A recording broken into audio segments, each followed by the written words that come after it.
এবারে দেখা গেল যে আমার এই ফোনে একটা ভিডিও কল এলো, সেই ভিডিও কলটা আমি রিসিভ করলাম, আমার চেনা নম্বর, আমি রিসিভ করেও দেখা যাচ্ছে সেখানে ওরকম সেক্সুয়াল কন্টেন্ট দিয়ে ভিডিও আসছে। হয়তো যার নম্বর থেকে কলটা এসছে তার প্রোফাইল কোনোভাবে হ্যাকড হয়েছে। তুমি জানতে পারবে কী করে?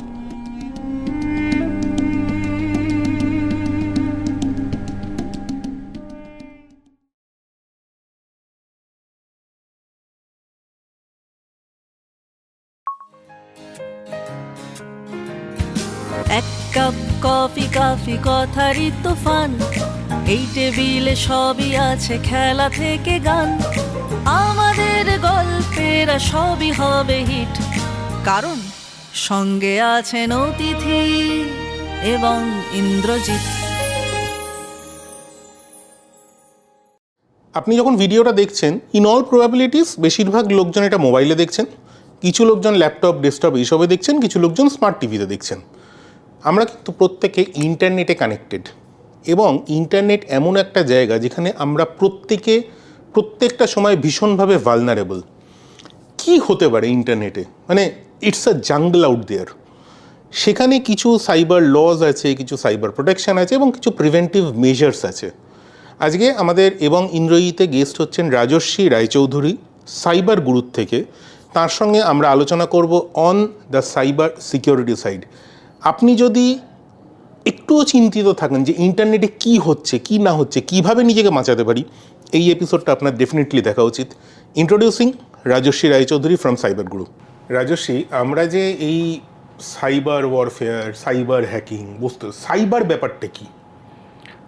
সাইবার বিষয়টা হচ্ছে যে anything which is relating to computer, internet and network, আচ্ছা, সেটাকেই আমরা বলে থাকি সাইবার। তাহলে যদি আমাদের সেই সংক্রান্ত কোনো আইন থাকে সেটাকে আমরা বলি সাইবার ল। আচ্ছা, সেই নিয়ে যদি কোনো ক্রাইমস হয়ে থাকে বলি সাইবার ক্রাইমস। তার সংক্রান্ত যে সেফটি অ্যাফেয়ার্সগুলো সেগুলোকে আমরা বলি সাইবার সেফটি। আচ্ছা। তো সাইবার বিষয়টা কিন্তু কম্পিউটার, ইন্টারনেট এবং আমাদের নেটওয়ার্ক রিলেটেড বিষয়টাকে আমরা সাইবার বলে থাকি। তো আজকে ধরো আমাদের জীবন অনেকটা মোবাইল ফোন বেসড, রাইট? আমাদের জীবনটা অনেকটা এই বস্তুটার ওপরেই চলছে। হ্যাঁ। তো সাইবার সিকিউরিটি বা cyber safety in terms of mobile বা ইন টার্মস অফ কম্পিউটার, সেটা ল্যাপটপ, ডেস্কটপ যা খুশি হতে পারে, এটা কি আলাদা না একই কিছু? না, এটা খানিকটা একই। তার কারণ হচ্ছে যে আমরা যখনই একটা কোনো ইন্টারনেট পরিষেবা ব্যবহার করি সেটা আমরা কোনো একটা ডিভাইসের মাধ্যমে ব্যবহার করি। ঠিক। কিন্তু ইন্টারনেট পরিষেবাটা বা তার পরিষেবার ধরনটা কিন্তু সেম। যদি আমরা ল্যাপটপেও একটা সাইট ওপেন করছি, আমরা মোবাইলেও সেই সাইটটা ওপেন করতে পারছি। তাহলে আমার বেসিক সেফটিটা কিন্তু আমার ইউসেজের উপর ডিপেন্ড করবে, নট অন মাই ডিভাইস। কিন্তু মোবাইলে তো আমরা অ্যাপ বেশি ব্যবহার করি। আমি এখানে একটা জিনিস বলবো, সেটা হচ্ছে যে যদি আমরা ধরো যে আমরা ডিভাইস ওরিয়েন্টেড যদি যাই, তাহলে সেক্ষেত্রে সবচেয়ে ইম্পর্টেন্ট হচ্ছে ডিভাইসের সেফটিটাকে মেনটেন করা, যেটাকে আমরা হার্ডওয়্যার সেফটি বলি। হার্ডওয়্যার সেফটিটার মধ্যে আমরা কি পড়ে, যে অ্যাপসগুলো বা যে বিষয়গুলো আমরা ইউজ করছি সেগুলোকে আপ টু ডেট রাখা, অ্যাজ পার আপনাদের যা আপডেশনস আসছে সেই আপডেশনগুলোকে আপ টু ডেট রাখা। তার সঙ্গে যেটা দরকার সেটা হচ্ছে যে আমাদের ডিভাইসের মধ্যে একটা মানে লাইসেন্সড অ্যান্টিভাইরাস থাকাটা খুব জরুরি, যেটা এখন একদম প্যাকেজ পাওয়া যায়, অ্যান্টিভাইরাস অ্যান্ড অ্যান্টি ম্যালওয়্যারের প্যাকেজ পাওয়া যায়। তো সেরকম একটা থাকাটা খুব জরুরি। সেটা কি মোবাইলের ক্ষেত্রে? মোবাইলের জন্য সেটা অ্যাপ্লিকেবল। মোবাইলেও সেটা পাওয়া যায়, মোবাইলে থাকে, ল্যাপটপ থাকে, ডেস্কটপ থাকে, সবেতেই আমাদের কিন্তু রেজিস্টার্ড অ্যান্টিভাইরাস থাকাটা খুব দরকার। তো মোবাইলে কিন্তু সেটা কোনো ফ্রি ভার্সন আমরা ইউজ করব না। আচ্ছা, কারণ মোবাইলে আমরা কিন্তু খুব কম সংখ্যক লোক যারা ধরো অ্যান্ড্রয়েড ইউজার, আমি যতদূর শুনেছি, correct me if I am wrong, iOS নাকি একটু বেশি সিকিউর, সেটা নিয়েও জানতে চাইবো। হ্যাঁ। আর 2 নম্বর হচ্ছে অ্যান্ড্রয়েডে কিন্তু আমরা খুব বেশি লোকজন এই অ্যান্টিভাইরাস ব্যাপারটা ইউজ করি না, সেটা নিয়ে বা না করলেও, বা যদি আমরা ইউজ করিও, আমরা ম্যাক্সিমাম চেষ্টা করি ফ্রি ভার্সনটা ইউজ করার। যে কোথাও থেকে একটা ডাউনলোড করে নিলাম, প্লে স্টোরেও প্রচুর অ্যান্টিভাইরাস পাওয়া যায়, সেগুলো ডাউনলোড করে নিলাম, বা আমার কাছে হয়তো একটা লিঙ্ক এলো, সেই লিঙ্ক থেকে আমি একটা অ্যান্টিভাইরাস ডাউনলোড করে নিলাম। তো এটাতে অসুবিধে কি, যে আমার সেই লিঙ্কের দিয়ে যে আমার সেফটিটাই আসছে তা কিন্তু নয়। সেখান থেকে অনেক ম্যালওয়্যার এফেকশন হতে পারে, সেখান থেকে অনেক অ্যাডওয়্যারস আসতে পারে, এবং সেগুলো আমাকে নানানভাবে বিব্রত করবে। এই কারণ বস্তুগুলো anything which is free that will take something free out of it, এটাই হচ্ছে নিয়ম, মানে রুল অফ দ্য ওয়ার্ল্ড। তো আমরা তো মানে এত কিছু অ্যাপ ইউজ করি, মানে এত রকম সবই তো ফ্রি। শুধু একটাই বিষয় সেটা হচ্ছে যে আমরা ফ্রি অ্যাপ্লিকেশন যারা আমাদেরকে প্রোভাইড করছে, আমরা ফ্রি অ্যাপ্লিকেশনস ইউজ করছি, কোনো অসুবিধা নেই। আবার অনেক অ্যাপ্লিকেশনসে দেখা যায় ইন অ্যাপ পারচেজ আছে, তাহলে আমরা ইন অ্যাপ পারচেসগুলোকে ইউজ করতে পারি যদি আমরা সেখানে বেটার ফিচার্স পেতে চাই। এবারে ওই ফিচার্সগুলোর জন্য যেটা দরকার সেটা হচ্ছে কি, যে আমরা সেই অ্যাপ্লিকেশনগুলোর ততটুকু পোর্শনই ব্যবহার করতে পারবো যতটুকু আমাদের ফ্রি দেওয়া হচ্ছে। এবার এখানে আমার একটা প্রশ্ন, ধরো আমরা যে বেসিক অ্যাপসগুলো ইউজ করি, সে আমরা যেখানে হয়তো এটা রেকর্ড করছি, ইউটিউব, স্পটিফাই এবং ইন্দ্রজিৎ যেখানে এখানে আসছে, হোয়াটসঅ্যাপে লিঙ্ক ফরওয়ার্ড করছি, ফেসবুক যাচ্ছে, আমরা হোয়াটসঅ্যাপটাই তো ফ্রি ইউজ করছি, হোয়াটসঅ্যাপটাই আমরা ফ্রি ইউজ করছি। এবং এই টিএনসি যেটা আমরা ক্লিক করি, আই এম শিওর 99.99% লোক সেটা পড়ে না। তো সেখানে কি বলবে? টার্মস অ্যান্ড কন্ডিশনস তো একদমই পড়া হয় না, এবং এই টার্মস অ্যান্ড কন্ডিশনসের এই এটাকে আমরা বলি click wrapped contract. This is actually a contractual relation between the company and the user. এতে কি হচ্ছে যে কোম্পানি আমাদের ওপরে একটা কিছু টার্মস অ্যান্ড কন্ডিশনস ইম্পোজ করে দিল, যেটা আমরা বাধ্যতামূলকভাবে আমাদের ওই ৭৪টা কি ৮৭টা পয়েন্ট আমাদেরকে অ্যাকসেপ্ট করতেই হবে, and we have got no option to bargain. আচ্ছা, যেটা আমরা অন্যান্য ক্ষেত্রে কি করতে পারি, যে একটা লিখিত ফরম্যাট যদি থাকে কারোর সাথে, ধরো তোমার সাথে আমার একটা এগ্রিমেন্ট হবে, সেখানে তুমি বলতে পারো যে রাজস্বী আমি ৭৪ নম্বর ক্লজটা মানছি না, but this needs an addition. সেটা আমরা কিন্তু কোনো ক্লিক র্যাপ কন্ট্রাক্টের ক্ষেত্রে করতে পারবো না, কারণ সেখানে we have got only 2 options, either you click or you don't click. যদি আমরা ক্লিক করি তবেই ঢুকবো, নইলে ঢুকতে পারবো না। এখানে আমি একটা খুব লেম্যান্স প্রশ্ন করছি। যে কোনো অ্যাপে কি হয়, আমরা যখন লগ ইন করি বা অ্যাকাউন্ট ক্রিয়েট করি, 2-3টে অপশান আছে, click with your log in with your Google ID or Facebook ID or email password. এবং ইনস্টিংটিভলি আমি নিজে অ্যাটলিস্ট বেশিরভাগ ক্ষেত্রে আমার সোশ্যাল আইডি দিয়ে লগ ইন করি। Right. What do you think of that? সেটা একদমই করা উচিত না, কারণ ওখানে মোস্টলি আরেকটা অপশনও থাকে, সেটা হচ্ছে log in with your phone number. Okay, তাহলে log in with your phone number করলে সুবিধাটা কি, যে আমরা যখনই ফোন নাম্বার দিয়ে লগ ইন করবো, উইল রিসিভ অ্যান ওটিপি। সেই ওটিপিটা আমরা রিসিভ করলে, ওটিপিটা দিলাম, আমরা লগড ইন হয়ে গেলাম। কিন্তু যদি আমার সোশ্যাল মিডিয়া দিয়ে বা আমার গুগল অ্যাকাউন্ট দিয়ে বা অন্য কোনো হ্যান্ডেল দিয়ে যদি আমি লগ ইন করতে চাই, তাহলে কিন্তু এই লগ ইন ক্রেডেনশিয়ালটা ওদের ওখানে থেকে গেল। তাতে আমার ক্ষতিটা কি? ক্ষতি হচ্ছে, এমনি কোনো ক্ষতি বুঝতে পারা যাবে না, যদি দেখা গেল সেই সার্ভিসের সার্ভারটা কোনোভাবে হ্যাকড হলো, তখন আমার সমস্ত ক্রেডেনশিয়াল চলে গেল। যেটা আমরা অনেক ক্ষেত্রেই হয়তো খবরের কাগজে বা বিভিন্ন নিউজে দেখতে পাই, যে এত কোটি মানুষের ক্রেডেনশিয়াল হ্যাকড হয়ে গেছে বা ডিপ ফেক। তার মানে কি? তার মানেটা হচ্ছে, হ্যাঁ, এটা একটুখানি বোঝার ব্যাপার আছে। সেটা হচ্ছে যে আমরা ধরো দেখা গেল যে আমি কোনো একটা সার্ভিস মানে সাবস্ক্রাইব করলাম, তাহলে এই সার্ভিসটা সাবস্ক্রাইব করতে গিয়ে আমি লগ ইন পাসওয়ার্ড দিয়ে ঢুকলাম, কিংবা ধরো আমি কোনো একটা ফেসবুক না, আমি কোনো একটা ধরো খাবারের অ্যাপ ইউজ করছি, তাহলে সেখানে আমি কি করছি, আমার লগ ইন পাসওয়ার্ড দিয়ে ঢুকছি। শুধু তাই নয়, সেখানে আমার যাতে অর্ডারের সুবিধা হয়, সময় বাঁচে, পরিশ্রম বাঁচে, তার জন্য আমরা কি করি, কার্ড ডিটেলসটাকেও সেভ করে রাখি। হ্যাঁ, আমার ফোনে অন্তত 5টা অ্যাপে সেটা করা রয়েছে। তাহলে এই যে কার্ড ডিটেলসটা আমরা সেভ করে রাখলাম, আমরা কিন্তু একটা অসম্ভব বিশ্বাসের জায়গায় থাকে যে আমাদের সমস্ত ডিটেলস ওই কোম্পানি ভীষণ সাংঘাতিকভাবে রাখবে সেফ। এবারে কোনো কারণে দেখা গেল যে সেই কোম্পানির সার্ভার কোনোভাবে হ্যাকড হলো, আচ্ছা, তখন সেখানে যে অজস্র মানুষের ডেটা রয়েছে, সেই ডেটাগুলো কম্প্রোমাইজড হয়ে যাবে ন্যাচারালি। এটা কিন্তু আমাদের হাতে নয়, কিন্তু আমাদের হাতে কোনটা, যে ইনফরমেশন প্রোভাইড করাটা, বা আমি কতটা ইনফরমেশন প্রোভাইড করব, বা তাকে আমি কতটা ইনফরমেশন অ্যাক্সেস করবার জন্য অ্যালাউ করব, এটুকু আমাদের হাতে। এবার আর একটা প্রশ্ন করি, যে আমার ছেলে প্রচুর মোবাইলে গেম খেলে, মোবাইলে হোক, ট্যাবে হোক, what ever it may be. সেই গেমে কিন্তু বেশিরভাগ ক্ষেত্রেই তার একটা জীবনে লগ ইন তো এক সোশ্যাল মিডিয়া দিয়ে লগ ইন করছে, সোশ্যাল ক্রেডেনশিয়াল দিয়ে। 2, প্রচুর ইন অ্যাপ পারচেস থাকে, কোনো টপ আপ, কোনো আর্মার, কোনো কিছু একটা, আমি খুব একটা অত আইডিয়াও নেই। How safe are they? Safe হচ্ছে এখানে প্রথম কথা হচ্ছে যে আমরা কোন সার্ভার থেকে সেটা অ্যাক্সেস করছি, এটা খুব ইম্পর্ট্যান্ট। যদি আমাদের খুব কমনলি নোন গেমস যেগুলো আছে সেগুলো ইউজ করা হয়, তাহলে সেক্ষেত্রেও কিন্তু আলটিমেটলি হচ্ছে উই আর অলওয়েজ ভালনারেবল। মানে আমি কোনো এক্সাম্পলে যাচ্ছি না, কিন্তু আমরা যাই প্রোভাইড করি ইন দ্য ইন্টারনেট, আমরা কিন্তু we are more and more vulnerable to it. It's considering মানে কেন? তার কারণ হচ্ছে যে আমি হয়তো দেখা গেল যে ওই গেম সার্ভারকে আমি আমার ব্যাংকিং ক্রেডেনশিয়াল দিয়ে একটা পেমেন্ট করেছি, এবং সেখানে আমি ওই ক্রেডেনশিয়ালটাকে সেভ করে রাখলাম। পরবর্তীকালে আমার ব্যাংকিং ক্রেডেনশিয়াল কিন্তু অন্য কারোর হাতে চলে যেতে পারে if the game server is hacked কোন অভিজ্ঞতা বা দ্যাট ইজ কম্প্রোমাইজড। হ্যাঁ, অজস্র। শুনি একটু।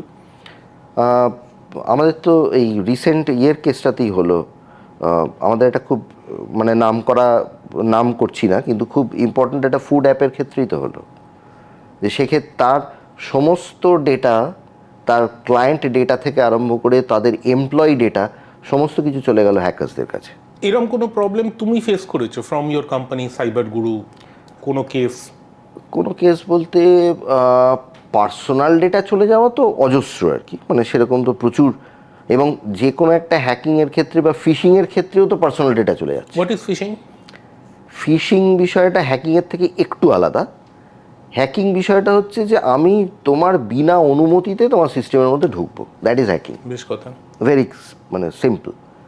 এবং তুমি তাতে জানতেও পারবে না যে আমি তোমার সিস্টেমের মধ্যে ঢুকলাম। ফিশিং ব্যাপারটা হচ্ছে তার মধ্যে একটা খুব ইম্পর্ট্যান্ট অ্যাসপেক্ট জুড়ে থাকবে, which is called social engineering. এই সোশ্যাল ইঞ্জিনিয়ারিং পদ্ধতিটা হচ্ছে, মানে এর অনেক রকম পদ্ধতি আছে, কিন্তু বিষয়টা হচ্ছে যে আমি কিছু সাইকোলজি অফ দ্য পিপল তাই নিয়ে আমি খেলা করে এমনভাবে সেই মানুষটাকে মডিউলেট করব যে সেই মানুষটা তার তথ্য নিজেই আমাকে দিয়ে দেবে বা দিতে সাহায্য করবে। মানে ওই ফোনে দেখা যায় আপনি 25 কোটি টাকা পেয়েছেন, তার মানে কি সেখানে তার যে গ্রিড ফ্যাক্টরটা, ওই গ্রিড ফ্যাক্টরটাকে আমি ইউটিলাইজ করলাম। That is a part of social engineering. আমি কাউকে প্রচণ্ড ভয় দেখালাম, আপনার কার্ড ব্লক হয়ে যাবে, আপনি অ্যাক্সেস করতে পারবেন না, এরকম আমি প্রচণ্ড ভয় দেখালাম। তাহলে এতে মানুষ ভয় পায়, তাহলে ভয় পেয়ে লোকে তথ্য দিয়ে দেবে। মানুষ আনন্দ পেয়ে তথ্য দিয়ে দেয় যে আপনি এত টাকা জিতেছেন বা এই গাড়ি জিতেছেন, লোকে তথ্য দিয়ে দেবে। তো এইভাবে বিভিন্ন সাইকোলজিকে ব্যবহার করে, এবং মানুষের দেখবে একটা অদ্ভুত টেন্ডেন্সি আছে টু নো ডেটা, তথ্য জানার যে টেন্ডেন্সিটা, সেটা একটা খুব ভয়ঙ্কর।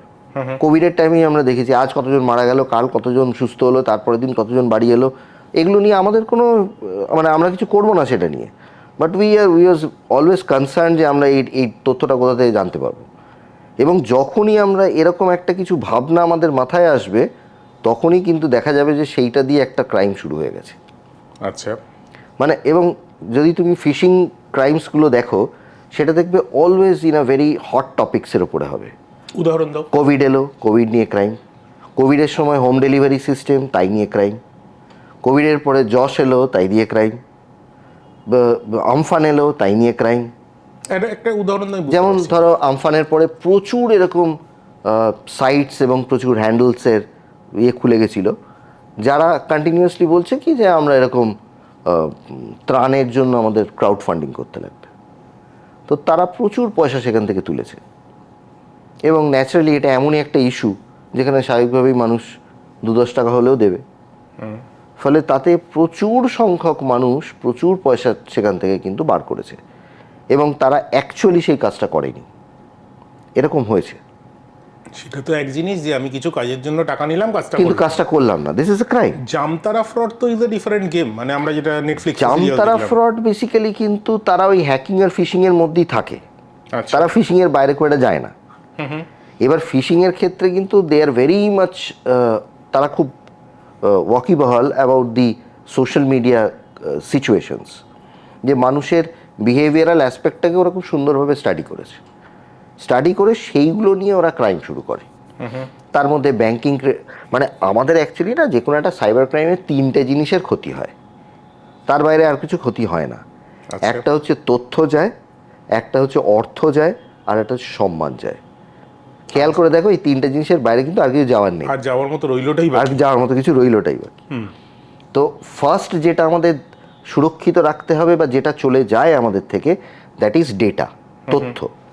তাহলে আমরা যেটা করি নর্মালি, আমরা যেখানেই গেলাম সেখানে গিয়ে একটা সেলফি তুলে পোস্ট করলাম, আমাদের লোকেশন শেয়ার করলাম।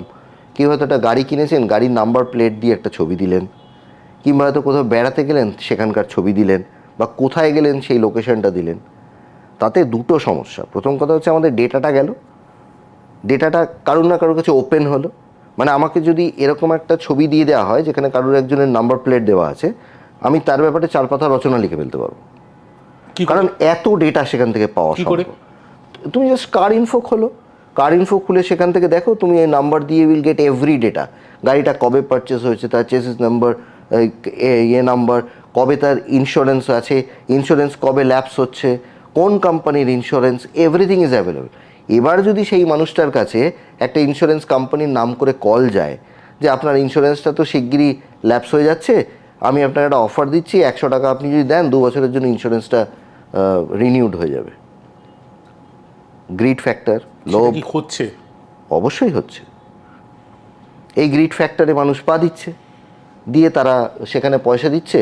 যখন পয়সা দিচ্ছে তাদেরকে একটা ওই রিমোট অ্যাক্সেসিবিলিটি অ্যাপ ডাউনলোড করে নিচ্ছে, তাই দিয়ে আমি তোমার ডেস্কটপটা কমপ্লিটলি দেখতে পাবো আমার ডিভাইস থেকে। যখনই আমি আমার ডিভাইস থেকে তোমার ডেস্কটপটা দেখতে পাবো, তোমাকেই বলবো একটা 10 টাকার ট্রানজাকশন করতে। আচ্ছা, I know your UPI ID, UPI ID is a public কি, সেটা তো সবাই যে কেউ জানতে পারে। কিন্তু আমি যেটা জানি না, যেটা আমায় জানতে হবে, that is your password, correct, বা পিন। এটা আমি কি করব, রিমোট ডেস্কটপে আমি তোমার ডেস্কটপটা এখানে দেখতে পাচ্ছি। দেখতে পেয়ে তোমাকেই বললাম তুমি একটা 10 টাকার ট্রানজাকশন করো। তুমি যেই ট্রানজাকশনটা করলে আমি তো দেখতে পেলাম তুমি কি প্রেস করলে। So I know the pin, that's it. আমাদেরকে কিন্তু এই জিনিসটা মডিউলেট করতে লাগবে আমাদের সোশ্যাল মিডিয়া বিহেভিয়ার্স, কারণ এটাই হচ্ছে অ্যাকচুয়ালি সাইবার ক্রাইমের জড়, মানে একদম উৎস। বুঝিয়ে বলো। যত তথ্য আমরা বেশি দিচ্ছি, তত we are vulnerable to cyber crime. আচ্ছা, কারণ কি, ultimately it's a data game. আমি যত ডেটা নিয়ে কাজ করতে পারবো, তত কিন্তু আমি একটা মানুষের কাছে পৌঁছতে পারবো। আচ্ছা, ক্লিয়ার? ফলে আমি যত তথ্য প্রোভাইড করে দেবো টু দি ইন্টারনেট দুনিয়া, তাতে যদি আমি এটা করি যে আমার এই তথ্যগুলো কেবলমাত্র, আমরা যেমন সোশ্যাল মিডিয়া অপশান আছে না, অনলি ফ্রেন্ডস, অনলি মি, সেগুলো অপশানস আছে। অনেকে কি করেন, অনেকে হয়তো বাড়ির মহিলারা বা কেউ একজন, তিনি হয়তো একটা আননেসেসারি কলস তার কাছে আসছে। হ্যাঁ, মানে অজস্র কল আসে তাদের কাছে, প্রচুর পুরুষ এটা ফেস করে। অজস্র কল আসছে, হঠাৎ করে একটা ভিডিও কল বা এই ধরনের কিছু, যেটা আমরা সেক্সটর্শনে দেখতে পাই। What is সেক্সটর্শন? ওটা এর পরে আসছি আমি। এবারে কি হচ্ছে যে তারা পরে যখন তাদের ডিভাইসটা দেখা হচ্ছে, মানে যখন ডিভাইসের একটা থরো চেক আপ করা হচ্ছে যে ডিভাইসে কী কী জায়গায় ফ্ল আছে, তখন দেখা যাচ্ছে যে তিনি যখন লগ ইন করেছিলেন ফেসবুকে, তার ফোন নাম্বার দিয়ে লগ ইন করেছিলেন, সেই ফোন নাম্বারটা ভিজিবল আছে টু পাবলিক। ন্যাচারালি তখন সেখান থেকে সবাই নাম্বারটা পেয়ে যাচ্ছে। সো দ্য ডেটা ভিজিবিলিটিটাকে আমাদের কিন্তু একটু মডিউলেট করতে হবে, যে আমরা কতটা ডেটা কতটা মানুষকে দেখাবো। উল্টো দিকটা বলি, উল্টো দিক। ধরো আমার একটা পেজ আছে, ধরা যাক সেখানে একটা হোয়াটসঅ্যাপ বাটন আছে, এবং হোয়াটসঅ্যাপে ক্লিক করলে আমার ফোনে সেটা নোটিফিকেশন পৌঁছচ্ছে, সেটা আমার ব্যবসার জন্য বা আমার কাজের জন্যই লাগছে, প্রয়োজন। দেন হোয়াট ডু আই ডু? সেখানে যেটা আমাদের করতে হবে যে হোয়াটসঅ্যাপে আমাদের কিছু কিছু অপশানস আছে সিকিউরিটি সিস্টেম। যেমন কি, আমরা ওই অটো ডাউনলোড যে অপশানটা, সেটাকে অফ করে রাখবো। তাতে কি হবে যে আমাকে যদি কেউ একটা ম্যালওয়্যার সেন্ড করলো বা একটা অপ্রয়োজনীয় ফাইল সেন্ড করলো যাকে আমি চিনি না, আমি সেই ডকুমেন্টটা ডাউনলোডই করব না, আমি সেই ডেটাটা ডাউনলোডই করব। আগে তো জানতে হবে সেটা আমরা ওই হালকা একটা আবছাভাবে আমরা দেখতে পাই, যেমন গুড মর্নিং গুড নাইট মেসেজেসগুলো দেখতে পাওয়া যায় যে এরকম আছে কিছু একটা, তখন সেটা আমরা ডাউনলোড করব না। তাহলে অটো ডাউনলোড অপশন আমরা অফ করে রাখলাম। ঠিক। সেকেন্ড, আরেকটা খুব ইম্পর্টেন্ট বিষয় সেটা হচ্ছে যে অনেক সময় দেখা যায় অনেক মানুষকে অনেক গ্রুপে অ্যাড করে দেওয়া হয়। হ্যাঁ, মানে আমাকে প্রতিদিন সকালে দিকে 5টা ফালতু গ্রুপে অ্যাড করে দেওয়া, আবার বের।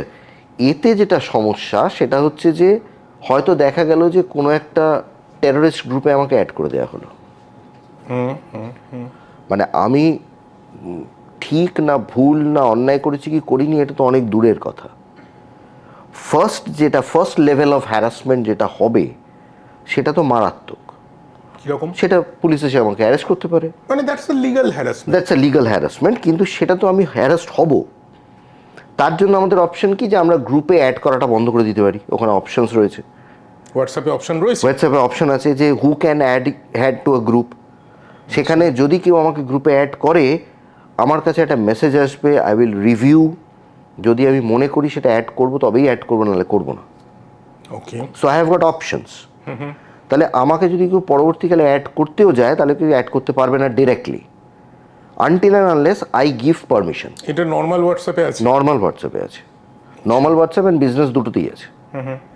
তাহলে এই সিস্টেমগুলো যদি আমরা করে রাখি তাহলে কি হলো, for anybody who is using this softwares or using this facilities for business, তিনি সেফ রইলেন। রাজস্বী, আমরা কথা বলছিলাম সেক্সটর্শন নিয়ে। What is that? বিষয়টা কিন্তু একদম মানে পাতি ভাষায় যেটাকে বলে এক্সটর্শন, কিন্তু যেহেতু পদ্ধতিটা একটা সেক্সুয়াল ওরিয়েন্টেড সেই জন্য এটার নাম দেওয়া হয়েছে সেক্সটর্শন, কি ব্যাপার? আদারওয়াইজ কিছু না। হঠাৎ করে আমার কাছে একটা ভিডিও কল আসবে এবং সেই ভিডিও কলটা আমি যখনই রিসিভ করব দেখা যাবে অন্য সাইট থেকে আইদার একটা নিউড ভিডিও বা নিউড ফটোগ্রাফ চলছে, এদিকে আমার ফেস অবভিয়াসলি দেখতে পাওয়া যাবে। তখন ওরা কি করে, ওরা আমাকে কল করবার আগেই স্ক্রিন রেকর্ডারটা চালু করে দেয় ওদের ডিভাইসে। তাহলে ওদের ডিভাইসে আমার এই ভিডিওটা চলে এলো, সেটার থেকে ওরা একটা ছবি ক্রপ করে নেয়, ক্রপ করে নিয়ে এবার ওটা আমাকে পাঠাবে, পাঠিয়ে সেটা দিয়ে এক্সটর্শন শুরু করবে যে আমি তোমার চেনা পরিচিত বন্ধুবান্ধব বাবা মা সবাইকে পাঠিয়ে দেবো এটা, যে তুমি সেক্স চ্যাট করো, সে সেক্স ভিডিও কল করো, সেই জন্য তুমি আমাকে পয়সা দাও। পাবে কি? এবারে পাবে কী করে, এক্স্যাক্টলি এই প্রশ্নটাতেই আসছে। এখানেও কিন্তু আমাদের ওই সোশ্যাল মিডিয়া বিহেভিয়ারের প্রশ্ন। আমরা কি করি, আমাদের বাবার নাম্বার, মায়ের নাম্বার, ছেলের নাম্বার, মেয়ের নাম্বার, মানে অ্যাকাউন্ট, সেগুলো সমস্ত ওই ফ্যামিলির মধ্যে আমরা অ্যাড করে রাখি, ফ্যামিলিজ ফ্রেন্ডস এগুলোর মধ্যে অ্যাড করে রাখি। এবং আমরা যতজনের সাথে কানেক্টেড দেখা যাবে কি ম্যাক্সিমামেরই প্রোফাইলটা ভিজিবল রয়েছে। ধরো মানে আমার, ধরা গেল যে I am not connected with you in Facebook. আমি কাটছি, ধরো আমার প্রোফাইলে 5,000 বন্ধু, 50,000 follower, it's an open profile. Open profile. What do I do? এখানে যেটা করণীয় সেটা হচ্ছে যে মানে যদি ধরি আমি তোমার প্রোফাইলে কানেক্টেড নই, আমি অ্যাড নেই, আমি ফলোয়ারও নই, আমি ফ্রেন্ডও নই, তার মানে কি যদি আমি তোমার প্রোফাইলে ঢুকি I can't see any of your friend list. Can that be done? Yes, that can be done, সেটা সিকিউরিটি সেটিংয়ে রয়েছে। কিন্তু সে আমার ফিড দেখতে পাবে। ফিড দেখতে পাবে এবং অনেকের প্রোফাইলে থাকে যারা তার ওয়ালে লিখতে পারে, সেটাকে অফ করে দিতে হবে। হঠাৎ করে আমার ওয়ালে কেউ একজন একটা বাজে কথা লিখে দিল, আমার প্রোফাইলই তো খোলা, যে খুশি লিখতে পারে, এটাকে অফ করতে লাগবে। তাহলে কি, এবং অফ করে শুধু অফ নয়, অফ করে তার রিভিউ দিতে হবে। রিভিউ একটা পার্ট আছে, সেটা অন করে দিতে হবে, যে আমাকে যদি কেউ ট্যাগ করে দেন আমার কাছে নোটিফিকেশান আসবে, আমি সেটা রিভিউ করব, যদি আমি পোস্ট করি তবেই আমার ওয়ালে পোস্ট হবে, otherwise no. So this can be called as social media hygiene. Social media hygiene, এবং এর প্রত্যেক কটা সিস্টেম আমাদের ফেসবুকের সেটিংসের মধ্যে কিন্তু দেওয়া আছে, সিকিউরিটি সেটিংসের মধ্যে।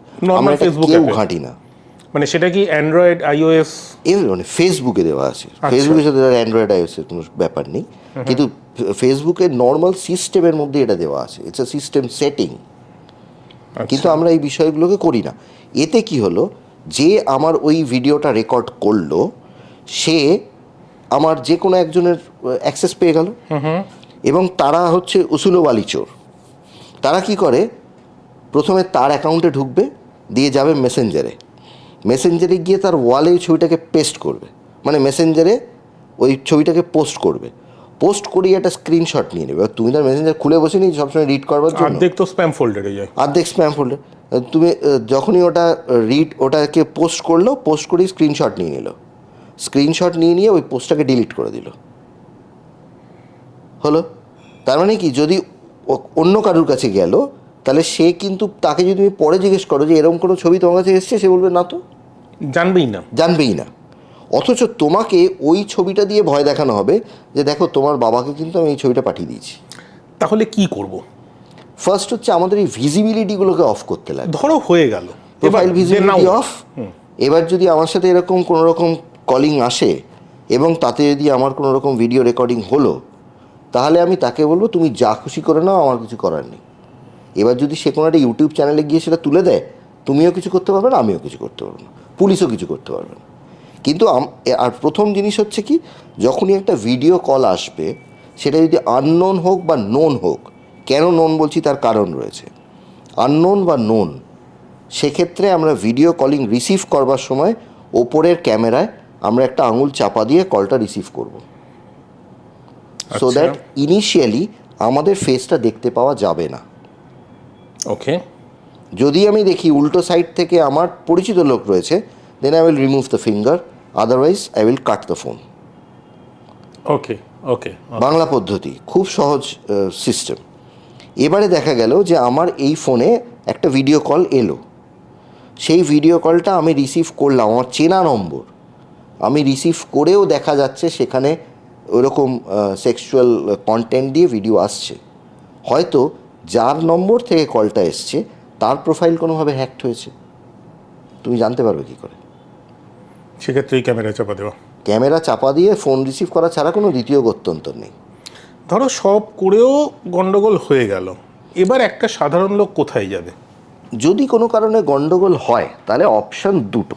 প্রথম মানে ফার্স্ট যেটা করণীয় সেটা হচ্ছে মাথাটা প্রচণ্ড ঠান্ডা রাখা, কারণ মানুষ ওই জায়গাটাতে আবার ভুল করে। মানে আমার সাথে একটা অপরাধ হয়ে গেল, হয়ে যেতে কি হলো, আমি প্রচণ্ড পারপ্লেক্সড হয়ে যাব ফার্স্ট, যে আমি এখন কি করব, আমার তো হয় অর্থ নইলে তথ্য নইলে সম্মান চলে গেল, এটা যদি অন্য কারোর কাছে যায় তাহলে কি হবে। প্রথম কাজ হচ্ছে মাথা ঠান্ডা রাখা, মাথা ঠান্ডা রেখে সিচুয়েশনটাকে হ্যান্ডেল করা। এবং যদি কোনো কারণে যদি কন্টিনিউয়াস ক্রাইমস হয়, মানে আমার অ্যাকাউন্ট থেকে পয়সা কাটছে, আমার কোনোভাবে ওই রিমোট ডেস্কটপ অ্যাক্সেসিবিলিটি নেওয়া আছে, তখনও চলছে, সেটা যদি চলে, প্রথম কাজ হচ্ছে ইন্টারনেট কানেকশানটাকে বন্ধ করে দেওয়া সেই ডিভাইসে। ওকে।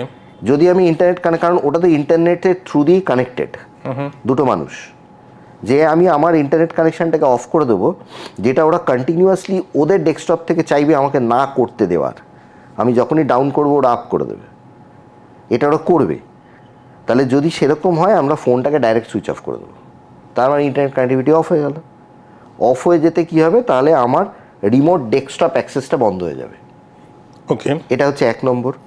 2 নম্বর হচ্ছে যদি কোনো কারণে দেখা গেল যে আমার সঙ্গে ক্রাইমটা অলরেডি হয়ে গেছে, যেখানে কোনো রিমোট ডেস্কটপ অ্যাক্সেসিবিলিটি নেই, হতে পারে সেটা, বা আমাকে তো ইনডিউস করেছে, আমি হয়তো একটা কোনো ওই সেলিং সাইটে আমি কোনো একটা জামা কাপড় হাতি ঘোড়া কিছু একটা বেচবো, এবার সেটার জন্য আমি একটা প্রাইস কোট করেছি, তিনি এসে বললেন আমি ইন্ডিয়ান আর্মি, এটা তো আকচার হয়েছে, আমি ইন্ডিয়ান আর্মির লোক, আমাকে আমার ড্রেসে ছবি দিয়ে দেবে, আইডি কার্ডের ছবি দিয়ে দেবে, আমি চাইনি তাও দিয়ে দেবে। কেন দেবে? আমার বিশ্বাস অর্জন করার জন্য, টু গেইন কনফিডেন্স, সেটার জন্য আমাকে দেবে ওগুলো। এবার দেওয়ার পরে আমি কী করব, এবং আমি যে প্রাইস দেবো সেই প্রাইসে সে রাজি, বরঞ্চ বেশি প্রাইসে রাজি, এবং আমাকে বলবে যে তোমার একটা কিউআর কোড পাঠাচ্ছি, তুমি কিউআর কোডে পিন দিয়ে দাও, তাহলে তুমি টাকা পেয়ে যাবে। আমরা সেই পয়েন্ট অফ টাইমে ওই আমাদের গ্রিড ফ্যাক্টর, লোভ, এটার জন্য আমরা ভুলে যাই যে পয়সা পাওয়ার জন্য কখনো পিন দিতে হয় না। আরেকবার বোঝাও। যদি আমি তোমাকে পয়সা পাঠাই ইউপিআই এ, তাহলে কি তোমাকে কিছু অপারেশন করতে লাগবে? কিছু করতে না, সুন্দর একটা এসএমএস ঢুকবে টুংটাং করে, শুনতে খুব ভালো লাগে ওই শব্দটা। কিন্তু মুশকিল হচ্ছে যে আমি তোমাকে একটা কিউআর কোড পাঠাবো, যে কিউআর কোডের মধ্যে একটা হিডেন অ্যামাউন্ট থাকবে যে তুমি দেখতে পাবে না, সেখানে তো লেখা আছে 3 লাখ। আমি তোমায় পাঠিয়ে দিয়ে ওই কনভারসেশন ট্রেলে পাঠিয়ে দিয়ে বলবো আপনি শিগগিরই এটাকে পিন দিন, তাহলে আপনি 10,000 টাকা পেয়ে যাবেন। তুমি পিন দিয়ে দিলে, 10,000 টাকা পাওয়া তো দূরের কথা, তোমার অ্যাকাউন্ট থেকে 3 লাখ টাকা আমার কাছে চলে আসবে। ওকে। এটা মানে আমাদের আশপাশে, ভেরি অনেস্টলি স্পিকিং, আমাদের আশপাশে যত সাইবার ক্রাইমস হচ্ছে মানুষের সঙ্গে, এগুলো কোনোটাই কিন্তু টেকনিক্যালি সাইবার ক্রাইমের ডেফিনিশনে আসে না। দেন হোয়াট ইজ সাইবার ক্রাইম? এগুলো সাইবার ক্রাইম ইজ অনেক উঁচু দরের ক্রাইম। সেখানে সিস্টেম থাকতে হবে, সিস্টেমের অ্যাক্সেসিবিলিটি থাকতে হবে, সেখানে একটা কোড থাকতে হবে, মানে যেগুলো ল্যাঙ্গুয়েজ বলে, সেই ল্যাঙ্গুয়েজে আমি সেখানে একটা কিছু করব, ল্যাঙ্গুয়েজ সেন্স কাজ করবে, that is a core cyber crime. আমাদের সঙ্গে যেগুলো হচ্ছে this are mere cheating by cyber way. প্রসেসটা হচ্ছে সাইবার পদ্ধতি, কিন্তু যেটা হচ্ছে সেটা তো নর্মাল চিটিং। আমাকে বোকা বানিয়ে আমার অ্যাকাউন্ট থেকে কিছু টাকা নিয়ে নেওয়া হচ্ছে, আমরা তো বেসিক্যালি বোকা বনছি। আমাকে বোকা বানিয়ে আমার থেকে তথ্য নিয়ে নেওয়া হচ্ছে, তার মানে এটা কিন্তু বেসিক্যালি বোকা বানানো, this is basically A cheating. তো এই জিনিসটা ধরো বাচ্চাদের প্রচুর গেমিং সাইটে, যেটা নিয়ে বলছিলাম, মানে আমার ছেলের বয়স ছোট, ওর প্রচুর গেম ফেম খেলে, ওর বন্ধুরাও সেম। আমার ছেলে রীতিমতো চেঁচায় কেন তার ইনস্টাগ্রাম অ্যাকাউন্ট নেই। তাদের তো তাহলে বোকা বানানোটা হয়তো আরও সহজ, অনেক সহজ, যে কারণে সাইবার বুলিং বাচ্চাদের ক্ষেত্রে বেশি হয়। What is cyber bullying? Cyber bullying কথাটার মানে হচ্ছে যে কাউকে বুলি করা, যে আমি প্রথম কথা হচ্ছে আমি তাকে ফলো করব, মানে যেটাকে বলা হয় স্টকিং, সাইবার স্টকিং। তাকে আমি ফলো করব, তার ব্যাপারে বেশ কিছু তথ্য জোগাড় করব, জোগাড় করবার পরে now I will start doing something which is interesting to me. আমি তাকে হয়তো ছোট করব, বা তোমার দ্বারা কিছু হবে না, তুমি, this is a part of a bullying. কিংবা তাকে আমি কোনো একটা সেক্সুয়াল অ্যাক্টিভিটির জন্য ইনডিউস করব। এইবার আমি যত এই তথ্য জোগাড় করে নিলাম, তত তো আমার সেই লোকটার ওপর কন্ট্রোল চলে এলো, because data is basically A control. আচ্ছা, আজকে যদি কোনো কারণে এই যে আমাদের লাইফটা হচ্ছে, আমি এখান থেকে যাওয়ার সময় আমি কার্ডটাকে নিয়ে চলে গেলাম, এই যে রেকর্ডিং হচ্ছে কার্ডটাকে নিয়ে গেম ওভার, গেম ওভার। তার মানে কি, দিস ইজ দ্য ডেটা, এই ডেটাটাই কিন্তু এই এপিসোডটা। তার মানে কি, this data is very important. আমরা যদি কোনো একটা মানুষের ডেটার ওপর কন্ট্রোল নিয়ে নিতে পারি, ওই মানুষটার ওপর আমার কন্ট্রোল চলে এলো। সাইবার বুলিং এর ক্ষেত্রে কি করা যায়?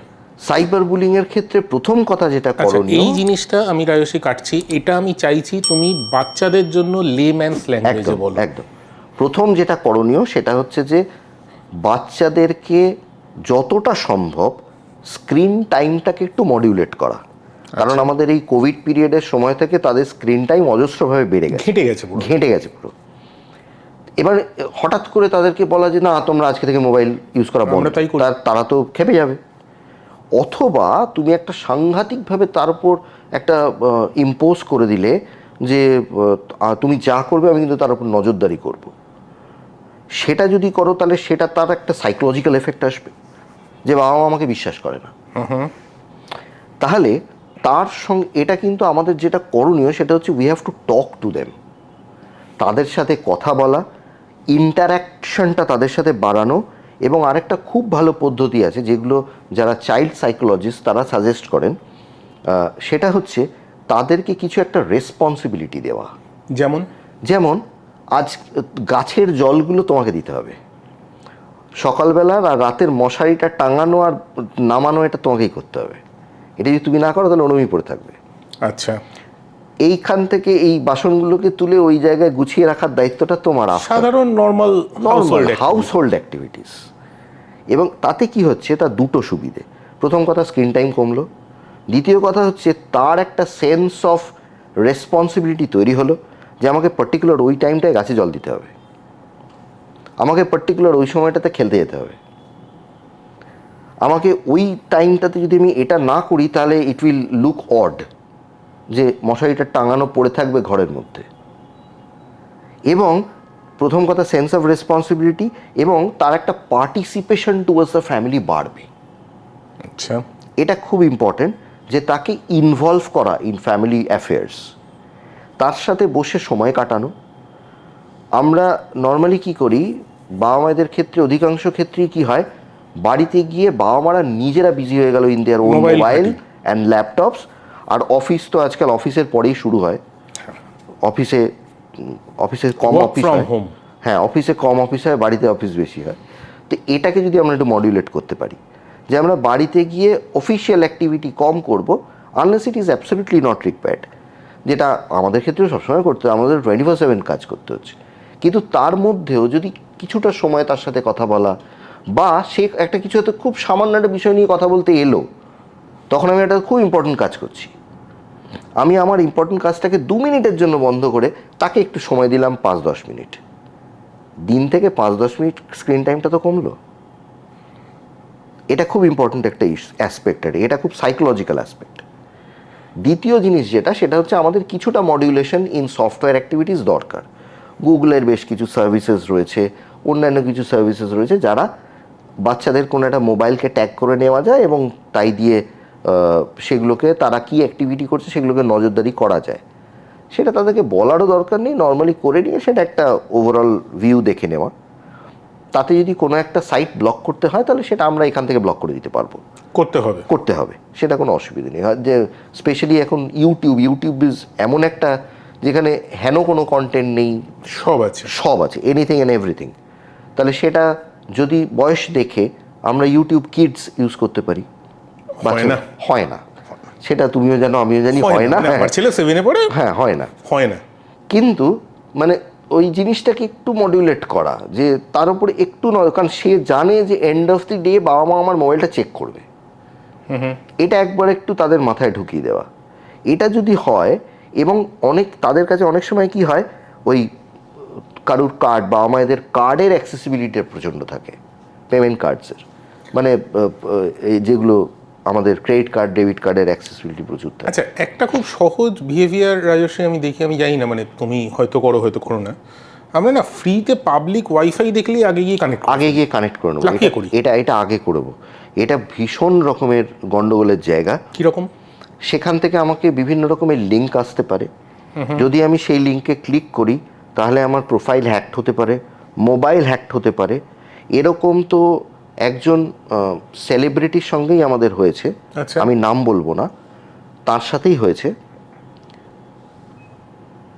যার মোবাইল থেকে এই ঘটনাটা ঘটেছে তিনি পাবলিক ওয়াইফাইয়ে ছিলেন, and at that point of time খুবই অশ্রাব্য ভাষায় সেই সেলিব্রিটিকে কথা বলা হয় তার সঙ্গে।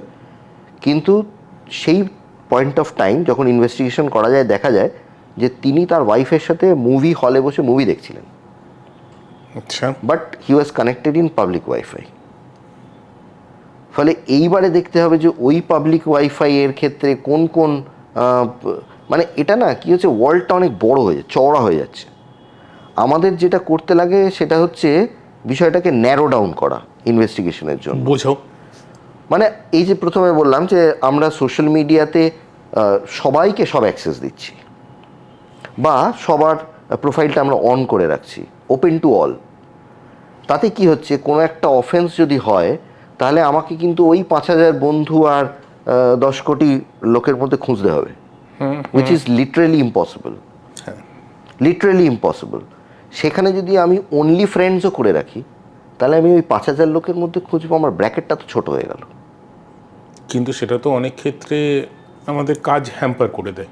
হ্যাঁ, সেটা হচ্ছে, কিন্তু তা সত্ত্বেও মানে যখন পুলিশ ইনভেস্টিগেশন করবে তখন তাকে তো একটা জায়গা দিতে হবে ইনভেস্টিগেশন করবার। প্রথম কথা হচ্ছে এত কম ম্যান পাওয়ারে এত সংখ্যক ক্রাইম, এটা তো একটা খুব গুরুত্বপূর্ণ ইস্যু। ক্রাইম কি হচ্ছে? সাইবার ক্রাইম, প্রচুর ক্রাইম হচ্ছে, অজস্র সাইবার ক্রাইম হচ্ছে। গতকাল আমার কাছে 2টো ফোন আসে, যাতে একজন কত 4 লাখ কত টাকা আর একজন 6 লাখ টাকা খুইয়েছেন। টোটাল 10 লাখ টাকার কালকে ক্যাপ ছিল, লস। আচ্ছা, এবং তারা অদ্ভুতভাবে আমি এটা দেখতে পাচ্ছি, তারা প্রত্যেকেই কিন্তু বিশাল শিক্ষিত এবং বিশাল নামকরা জায়গায় রয়েছেন। Grid factor, not only grid factor, এখানে না 2-3টে জিনিস কাজ করে আমি দেখেছি। মানে যেহেতু আমি সাইবার ট্রেনিংটার মধ্যে রয়েছি এবং আমার বেসিক কাজটা হচ্ছে আই ট্রেন কমন পিপল, তাহলে এই কমন পিপলের সাইকোলজিটা একটু করে বুঝতে শিখছি। এতে 2-3টে ফ্যাক্টর কাজ করে। যারা একদম কিছু জানেন না তারা খুব জানতে আগ্রহী, যে আচ্ছা আমি কিছু জানি না, আমি তাদের জেনে নিলাম, ভেরি গুড, কোনো অসুবিধা নেই। যারা একটু জানেন এবং গুগল পড়তে জানেন তারা হচ্ছে সবচেয়ে ভালনারেবল জোনে। হোয়াটসঅ্যাপ ইউনিভার্সিটি, গুগল ইউনিভার্সিটি, এইগুলো তারা সবচেয়ে ভালনারেবল জোনে রয়েছেন। এবং আরও যারা একদম এলিট ক্লাস অফ দ্য সোসাইটিতে রয়েছেন তারা আরও ভালনারেবল জোনে। কেন? তারা জানেন আমরা পৃথিবীর সব জানি। এটা একটা ভয়ঙ্কর সিচুয়েশন, এবং তারা এত বোকা বোকা লেভেলের ক্রাইমে পা দিয়ে ফেলছেন যে আমার তো অবাক লাগে যে তারা কতটা শিক্ষিত। নাম না করে কোনো উদাহরণ দিতে পারবে? হ্যাঁ, ওএলএক্সে ফ্রড, ওই কিউআর কোড এসে ফ্রড, তাকে একটা কিউআর কোড পাঠালো, তিনি আমি তাকে বললাম যে পেমেন্ট পাওয়ার জন্য কবে পিন দিতে হয়েছে? সে বললো হ্যাঁ তাই তো। মানে পিনটা দেওয়ার পরে তার সম্বিত ফিরল আর কি। তার আগে এত কনভারসেশন সেই লোকের সাথে, এবং they will always make you engaged. এটা নিয়ে আসুন, ওটা দেখান, ওটা পাঠান, ওই করুন, সেই করুন, মানে ওরা এমন পারপ্লেক্স করে দেবে, ইউ উইল, মানে তোমার ভাবনা চিন্তার জায়গা থাকবে না। এবং এগুলো বোঝার কতগুলো উপায় আছে। যেমন একজন খুব সুন্দরী মহিলার প্রোফাইল, তার প্রোফাইল পিকচারটা হেজি। আচ্ছা, আমার একটা ছোট্ট প্রশ্ন আছে, একজন অসম্ভব সুন্দরী মহিলা, তিনি তার প্রোফাইল পিকচার কোনোদিন হেজি দিয়েছেন? আমি তো দেখিনি, আমিও দেখিনি, এবং ভবিষ্যতেও কোনোদিনও দেখবো কিনা জানি না, চান্স কম যে তিনি ইন্টেনশনালি হেজি পিকচার আপলোড করেছেন। তাহলে যদি 100টা ছবি থাকে, তিনি বেছে বেছে বেস্ট ছবিটাই দেবেন। তাহলে এই হেজি ছবি একটা প্রোফাইলে, অসম্ভব একটা সুন্দর প্রোফাইল, সেই প্রোফাইলগুলো থেকে সাবধান। আচ্ছা, 2 নম্বর হচ্ছে যে আরও একটা জায়গা দেখতে পাওয়া যায়, সেগুলো হচ্ছে যে যারা খুব ইজিলি পয়সা দিতে রাজি, যেমন এই পেমেন্ট, এই যে অ্যাপসগুলোতে, সেলিং অ্যাপস, সবাইকে পয়সা দিচ্ছে, সেলিং অ্যাপসগুলোতে, যে আমি হয়তো একটা মোবাইল বিক্রি করবো বলে আমি একটা কোটেশন দিলাম, একজন এসে বলে হ্যাঁ আমি ওই দামেই মোবাইলটা পারচেস করবো। ভেরি আনইউজুয়াল, সবাই বার্গেন করে, 10 টাকা হলেও কমাবে, যা কমবে ওটাই লাভ। সে বলছে হ্যাঁ আমি ওটাতেই রাজি। এই প্রোফাইল থেকে সাবধান। তার মানে কি, আমার ফ্যাক্টরসগুলো দেখতে হবে যে আমাকে সে কি লোভ তৈরি করছে, আমার মনের মধ্যে লোভ তৈরি করাচ্ছে, আমাকে কি সে ভয় দেখানোর চেষ্টা করছে, আমাকে কি সে কোনোভাবে একটা আনকমফোর্টেবল জোনের মধ্যে নিয়ে যাওয়ার চেষ্টা করছে, আমাকে কি সে প্রচণ্ড তাগাদার মধ্যে রাখার চেষ্টা করছে। এক্ষুনি করতে হবে, নাহলে কিন্তু ব্লক হয়ে যাবে, এক্ষুনি না করলে কিন্তু টাইম আউট হয়ে যাবে। এগুলো কিছু মানে স্পেসিফিক শব্দ আছে, এগুলো ওরা ইউজ করে। আমরা যদি এই সাইকোলজিগুলো ভালো করে বুঝতে পারি, তাহলেই কিন্তু we are off from cyber crimes. আচ্ছা, what do you think of, এবারে যদি কোনো কারণে দেখা গেল যে আমি যে ব্যাংকে পয়সা রেখেছি সেই ব্যাংকের সার্ভার হ্যাক হয়ে গেল, সে তো আমার কিছু করার নেই, সে তো আমার হাতের বাইরে। আমরা যে জায়গায় ভুল করি সেইগুলো হচ্ছে আমার সবকটা হাতের মধ্যে রয়েছে, কিন্তু সেই জায়গাগুলোতে আমরা ভুল করি। What do you think of the fake profiles? ধরো আমার নামে ফেক প্রোফাইল তৈরি হয়ে গেল, সেখান থেকে লোকজনকে টাকা পয়সা চাইতে শুরু করলো। হ্যাঁ, এবার দুটো প্রশ্ন আছে। প্রথম কথা হচ্ছে ফেক প্রোফাইল তৈরি করাটা হচ্ছে এক ধরনের ক্রাইম, আর ফেক প্রোফাইল তৈরি করে সেটা দিয়ে চিট করাটা আর এক ধরনের ক্রাইম। যদি আমার ফেক প্রোফাইল তৈরি করা হলো, তাহলে সেটাকে আমরা বলে থাকি ইম্পারসোনেশন। আচ্ছা, ইম্পারসোনেট করা, যে আমি ইন্দ্রজিৎ লাহিড়ী বলে একজনের একটা প্রোফাইল তৈরি করলাম। তাতে কি হচ্ছে যে লোকে ভাবছে আমি ইন্দ্রজিৎ লাহিড়ী, কিন্তু অ্যাকচুয়ালি আমি তা নই। তার মানে আমি নিজেকে ইন্দ্রজিৎ লাহিড়ী বলে লোকের সামনে পোর্ট্রে করছি, তাহলে এটা ইম্পারসোনেটিং ইউ। এটা গেলো একটা। তো কিন্তু তাতে আমি কিছু ফ্রড করছি না, এমনি জাস্ট নর্মাল বকবক করে যাচ্ছি। অনেকের এটা একটা লোভ থাকে না, সেরকম একটা মানে ওই ইয়ে থাকে। আর সেকেন্ড এটা হচ্ছে যে আমি তাদের থেকে পয়সা চাইবো বা তথ্য নেব, কিছু একটা করব। এবারে অদ্ভুতভাবে মানে এরকমও দেখা গেছে যে কোনো একটা হয়তো খুব হাই প্রোফাইল একজন মানুষ, তার প্রোফাইল কেউ একজন অ্যাকসেপ্ট করেছেন, তিনি নিজে কোনো একজন মহিলাকে ফ্রেন্ড রিকোয়েস্ট পাঠিয়েছেন। দেখা গেছে এটা, তিনি নিজে একজন কোনো মহিলাকে ফ্রেন্ড রিকোয়েস্ট পাঠিয়েছেন, আনইউজুয়াল নাম্বার 1। তিনি রাত্রিবেলা 2টোর সময় তাকে জিজ্ঞেস করছেন hi how are you, unusual number 2। তিনি তারপরে জিজ্ঞেস করলেন আপনার হাজব্যান্ড কোথায় আছে, আপনার পাশে আছে না আপনি একা আছেন, আনইউজুয়াল নাম্বার 3। আচ্ছা, আমাদের এই সাইকোলজিগুলো বুঝতে হবে যে এই মানুষটা কিন্তু চট করে এই কাজটা আরেকজনের সাথে করবে না, অত গাধাও নয় সে। তাহলে এইগুলো যারা করছে, obviously that is a fake profile, obviously it's a fake profile. এবং ইন্টারনেট দুনিয়া না বলতে শেখার থেকে ভালো হ্যাবিট আর কিছু নেই। বুঝলাম না। আমাকে কেউ একজন বলল তোমার তথ্য দেবে, আমি বললাম না, আমি সেফ। এবং specially for ladies and kids আমি সেটা সব সময় বলবো যে সাংঘাতিকভাবে সচেতন থাকাটা কিন্তু ভীষণ জরুরি। কারণ তাদের সাথে বিভিন্ন রকমের আনইউজুয়াল ক্রাইমস হয়। যেরকম একজন হয়তো একটি মেয়ে, তার একটি প্রোফাইল আছে, সে স্কুলের বা কলেজের আইডি কার্ড গলায় ঝুলিয়ে, এখন তো আইডি কার্ডের ওই রিবন্সগুলোতেও school race in that school race, batch, এইসব পরে সে একটা ছবি দিয়ে দিল সোশ্যাল মিডিয়ায়, উইচ ইজ পাবলিক। এবং অনেকেই দেয়, মানে উইচ ইজ পাবলিক, স্পেশালি ইনস্টাগ্রামে। স্পেশালি। এবং যেমন রিসেন্টলি এই সময় তো একটা খবরও বেরিয়েছে যে ওই কিউআর কোড অন মাধ্যমিক রেজাল্ট, জানি না। কিউআর কোডটা স্ক্যান করলে মাধ্যমিক রেজাল্টটা আমার কাছে চলে আসে, যে কারোর কিউআর কোড আমি স্ক্যান করব। আচ্ছা, তাহলে তাতে কি হচ্ছে, হয়তো সেখানে বলছে তাদের বক্তব্য হচ্ছে যে এটা অথেন্টিসিটি ভেরিফিকেশনের জন্য। এবার সবাইয়ের কাছে কি অথেন্টিসিটি ভেরিফিকেশনের সেই যন্ত্রটা থাকবে সব অথরিটির কাছে? ডেফিনেটলি থাকবে না। তাহলে সেখানে আমি একটা রেজাল্ট ডাউনলোড করে নিয়ে আমি সেখানে ফটোশপ করতে পারি, করে আমি নাম বদলাতে পারি, নম্বর বদলাতে পারি, সব করতে পারি। তাই দিয়ে একটা চাকরির ইন্টারভিউ আমি দিতেই পারি, কোনো অসুবিধা নেই।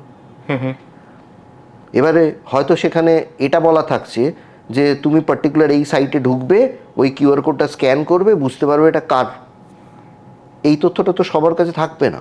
মানে এইসব তো আমাদের কাছে হরদম আসছে, কিন্তু এই ডেটাটা তো সবার কাছে থাকবে না। ফলে এখানে ক্রাইম রেটটা কিন্তু বেড়ে গেল। এবং তার থেকেও বড় কথা কি, আমার কিছু ডেটা তো গেল তার কাছে। আমি যেই স্ক্যান করে একটা মার্কশিট তুলে নিলাম, মার্কশিটের মধ্যে আমার নাম আছে, বাবার নাম আছে, আমি কোন ছিল, আমার কি স্ট্রিম ছিল সেগুলো আছে, নাম্বারগুলো আছে, আমার তো সেই ডেটাটা তো গেল। It's a sensitive data. আমার রেজিস্ট্রেশন নাম্বার আছে সেখানে, সবই আছে, আমার সেটা গেল। আমার সবচেয়ে বড় কথা কি, আমার ডিওবি রয়েছে, আমার ডেট অফ বার্থ আছে। মাধ্যমিকের admit card is considered as a date of birth proof. ফলে সেখানে আমার ডিওবি থাকছে। DOB is a very sensitive data. কেন তুমি জিজ্ঞেস করবে ডিওবি কেন সেন্সিটিভ? আমি যদি তোমার প্যান জানি আর ডিওবি জানি, বাই ডিফল্ট বহু মানুষের আইটির পাসওয়ার্ড হচ্ছে সেটা প্যান অ্যান্ড ডিওবি। তারা কেউ পাসওয়ার্ড চেঞ্জ করে না। পাসওয়ার্ড কতদিন অন্তর চেঞ্জ করা উচিত, বা আদৌ কি চেঞ্জ করা উচিত? মাঝে মধ্যে চেঞ্জ করা উচিত, তবে একটা খুব ট্যাবিউ রয়েছে, বা যেটা সবাই খুব বলে বেড়ায় যে পাসওয়ার্ড ওই 6 মাস অন্তর অন্তর চেঞ্জ করা উচিত। এটা করলে আমরা মনে রাখতে পারবো না, এত পাসওয়ার্ড। একে তো আমাদের মানে বেটার হচ্ছে, হ্যাঁ, 20টা সাইটে পাসওয়ার্ড। বেটার হচ্ছে যে এমন একটা পাসওয়ার্ড ইউজ করা যে পাসওয়ার্ডটা কোনো একটা ডিকশনারি ওয়ার্ড ইউজ করে না। কারণ পাসওয়ার্ড যখন ক্র্যাকিং হয় তখন তার পদ্ধতিটাই হচ্ছে প্রথমে একটা ডিকশনারি চালিয়ে দেওয়া হলো। বুঝলাম না, বুঝিয়ে বলো। পাসওয়ার্ডটা যখন ক্র্যাক করা হচ্ছে তখন একটা ডিকশনারি চালিয়ে দেওয়া হলো যে কোন শব্দের সাথে ম্যাচ হচ্ছে। আচ্ছা, সেই ম্যাচটা যদি আমার একটা ডিকশনারি ওয়ার্ড হয় তাহলে ম্যাচ হয়ে গেল। এবং বহু মানুষই তার পাসওয়ার্ড হয় জন্মদিনের জন্ম তারিখ বা date of year of birth. Year of birth একটা খুব কমন ফ্যাক্টর যেটা পাসওয়ার্ডে দেওয়া থাকে। তার হয়তো কোনো কমন নিয়ে কোনো একটা ডেটা, যে ডেটাটা আমি ফেসবুকের তথ্য থেকে পাবো, তার হয়তো গার্লফ্রেন্ডের নাম কিছু একটা, সেই নাম দিয়ে পাসওয়ার্ড, সেটা খুব ইজিলি গেস করা যায় বা ইজিলি অ্যাক্সেসেবল। পাসওয়ার্ডের নিয়ম হচ্ছে যে কমসে কম 12 ডিজিটের পাসওয়ার্ড দেওয়াটা খুব 12 সংখ্যার পাসওয়ার্ড। আচ্ছা আচ্ছা। তাতে কেন 12 ডিজিটের পাসওয়ার্ড যদি আমাদের ক্র্যাক করতে হয় এখন যা প্রেজেন্ট সিস্টেমে, তাতে কম করে হলেও সময় লাগবে অ্যারাউন্ড 300 ইয়ার্স, মানে উইচ ইজ অলমোস্ট ইম্পসিবল। তার থেকে কম হলে অনেক কম সময়ের মধ্যে করে ফেলা সম্ভব। এবং পাসওয়ার্ডের মধ্যে বেসিক্যালি 2-3টে জিনিস থাকতেই হবে। যেমন একটা ক্যাপিটাল অ্যান্ড স্মলের কম্বিনেশন থাকতে হবে, লেটার্স, নাম্বারস থাকতে হবে, আর স্পেশাল ক্যারেক্টার থাকতে হবে, ওই হ্যাশ, স্টার, এইগুলো থাকতে হবে আর কি, অ্যাম্বাসাম, এগুলো যদি থাকে এবং সেটার যদি একটা কম্বিনেশন আমরা করতে পারি, that will be considered as a strong password. সে তো দেখায় স্ট্রং না উইক না মিডিয়াম এরকম দেখায়। তো সেরকম একটা স্ট্রং পাসওয়ার্ড আমরা যদি করে ফেলতে পারি, বয়স্ক মানুষদের ক্ষেত্রে আমি সাজেস্ট করব যে পাসওয়ার্ড কখনো ভুলে যাব বলে মোবাইলের ফোন বুকে সেভ করে রাখবেন না। অনেকেই করে, ওই জন্যই বললাম কারণ মোবাইলে ফোন বুকে সেভ করে রাখলে কি হচ্ছে, আমি হয়তো এমন একটা বোকামি করলাম, আমার ফোন বুকটা চলে গেল কারোর কাছে। কারণ আমরা অধিকাংশ অ্যাপ যখন ডাউনলোড করি, সব অ্যাপকেই কিন্তু আমাদের ফোন বুক, মেসেজ সবার পারমিশন দিয়ে বেড়াই। প্রথম যে প্রশ্নটা দিয়ে শুরু করেছিলাম, প্রথম যে টিএনসি কেউ দেখি না আমরা জানি না হোয়াটসঅ্যাপে টিএনসি কি আছে। এবং আমরা পারমিশনস যখন দিই কোনো একটা ডাউনলোড করবার পরে, when we provide permissions, media files, SD card content, আমার ফোনের লোকেশন, আমার ওয়াইফাই এর লোকেশন, এভরিথিং আমি শেয়ার করে দিলাম। হয়তো সেটা তার করতে প্রয়োজনও নয়, কিন্তু এবং এটাও দেখা গেছে বা এটাও হয় যে আমরা যদি কোনো একটা অ্যাপ ডাউনলোড করবার পরে যদি আমরা ওই অ্যাপ পারমিশনস বলে একটা অপশন আছে, সেখানে গিয়ে যদি পারমিশনগুলোকে বন্ধ করে দিই, the app will run perfectly. এবং সেটা আমি করবার জন্য সাজেস্ট করবো সবাইকে। মানে একবার আমরা অ্যাপ ডাউনলোড করব, তার পারমিশন দেবো, পারমিশনস অফ করব, পারমিশন দিয়ে চলে যাবো, অ্যাপ পারমিশন অফ করে দেবো, অফ করে দেবো। এবার যদি দেখা গেল যে আমি ওলা বা উবেরের পারমিশন, আমি লোকেশন পারমিশনই অফ করে দিলাম, তো অ্যাপটাই চলবে না। তাহলে অ্যাপটা চলবে, কিন্তু গাড়িটা আমার বাড়ি অবধি আসতে পারবে, মানে কাজ দেবে সোজা কথা। তার মানে যেটুকু কাজের জন্য যে অ্যাপকে যতটুকু পারমিশন দেওয়ার দরকার আমরা ততটুকুই দেবো, তার বেশি দেবো না। এবার একটা অন্য প্রশ্ন করি রাজস্বী, এতক্ষণ তো আমরা ভয় পেলাম কি করা যাবে শুনলাম। আমাদের লিগাল সিস্টেমে, পুলিশিং সিস্টেমে কি প্রভিশনস আছে if some shit happens? Right, দুটো তথ্য আমি শেয়ার করব এবং সবাইকে অনুরোধ করব, এটা যদি কারোর সামনে খাতা কলম থাকে তাহলে লিখে রাখতে। পারলে আপনারা এই ভিডিওটার এই জায়গাটা ডাউনলোড করে রাখুন, স্ক্রিনশট নিয়ে রাখুন, লিখে রাখুন, যা ইচ্ছে করুন। হ্যাঁ প্লিজ। ফার্স্ট হচ্ছে 1930, this is a helpline number, nation wide helpline number 1930, 1930। এই 1930 হচ্ছে ন্যাশনাল সাইবার ক্রাইম রিপোর্টিং পোর্টালের হেল্পলাইন নাম্বার। ওকে। আর সেকেন্ড হচ্ছে সাইবার ক্রাইম, এবং কোনো কারণে হয়তো দেখা গেল যে এই নাম্বারটা আজ পাচ্ছি না আমরা, হতে পারে সারা দেশ থেকে এত ক্রাইমস, এত লোক বোকা হচ্ছে, ফলে এই নম্বরটা বিজি থাকে। তো সেই কারণে আমরা অনলাইন এই অ্যাপ্লিকেশনটা করতে পারি বা রিপোর্টিংটা করতে পারি।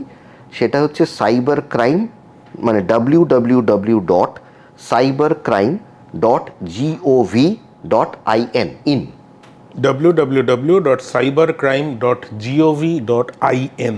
হ্যাঁ, IN।